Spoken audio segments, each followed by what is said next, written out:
Hi friends, ഇന്ന് നമുക്ക് കുരുമുളക് ഇട്ട് വറ്റിച്ച നല്ലൊരു മത്തിക്കറി ഉണ്ടാക്കിയാലോ. എന്തൊക്കെയാണ് അതിന് വേണ്ടതെന്ന് പറഞ്ഞു തരാം കേട്ടോ. ഈ കറി ഉണ്ടാക്കാൻ വേണ്ടിയിട്ട് ഈ കാണുന്ന സാധനങ്ങൾ മാത്രം മതി കേട്ടോ ആവശ്യമായിട്ട്. എങ്ങനെയാണ് നമുക്ക് ഉണ്ടാക്കുന്നത് നോക്കാം. നമുക്ക് ചട്ടിയിലേക്ക് കുറച്ച് വെളിച്ചെണ്ണ ഒഴിച്ച് കൊടുക്കാം കേട്ടോ. അതിനുശേഷം നമുക്കതിലേക്ക് ഉള്ളി ചേർത്ത് കൊടുക്കാം കേട്ടോ. നല്ലതുപോലെ ഉള്ളി വഴറ്റിയതിന് ശേഷം അതിലേക്ക് പച്ചമുളക്, ബാക്കി എല്ലാ സാധനങ്ങളും നമുക്ക് ഓരോന്നായിട്ട് ഇങ്ങനെ ചേർത്ത് കൊടുക്കണേ. ഇനി നമ്മൾ അടുത്ത് ചേർക്കാൻ പോകുന്നത് ഇഞ്ചി വെളുത്തുള്ളി പേസ്റ്റാണ്. അതും ഇതുപോലെ തന്നെ നല്ലതുപോലെ വഴറ്റിയെടുക്കണം കേട്ടോ. അതിനുശേഷം നമുക്ക് തക്കാളി അരിഞ്ഞു വെച്ചത് ചേർത്തിട്ട് നല്ലോണം വഴറ്റിയെടുക്കാം കേട്ടോ. ഇത് നല്ലതുപോലെ വഴറ്റിയെടുക്കണേ. അത്യാവശ്യം നല്ലോണം വഴറ്റിയെടുത്തതിന് ശേഷം മാത്രമാണ് കേട്ടോ നമ്മൾ ഓരോ പൊടികളായിട്ട് ചേർക്കേണ്ടത്. ഇനി നമുക്കതിൻ്റെ അകത്തേക്ക് ഓരോ പൊടികളായിട്ട് ചേർത്ത് തുടങ്ങാം കേട്ടോ.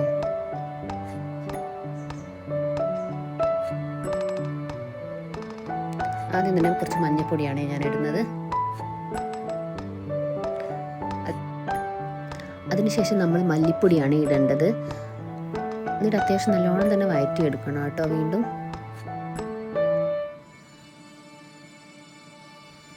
അതിനുശേഷം നമുക്ക് ആവശ്യത്തിനുള്ള ഉപ്പ് ചേർത്ത് കൊടുക്കേ.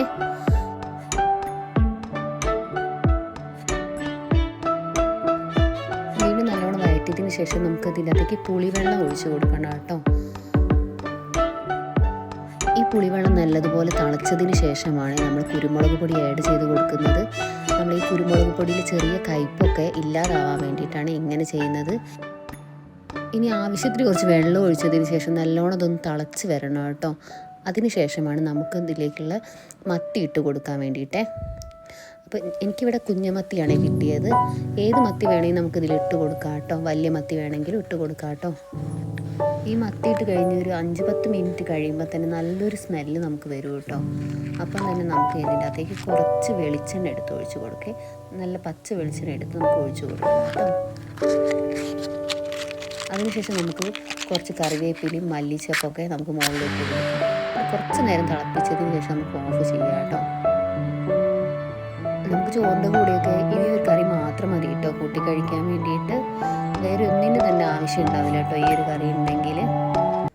എൻ്റെ ഈ ചാനൽ ആദ്യമായിട്ട് കാണുന്നവരാണെങ്കിൽ ലൈക്ക് ചെയ്യാനും സബ്സ്ക്രൈബ് ചെയ്യാനും കൂടെ തന്നെ താഴത്ത് കാണുന്ന ബെൽ ബട്ടൺ അമർത്താനും മറന്നേക്കരുതേ.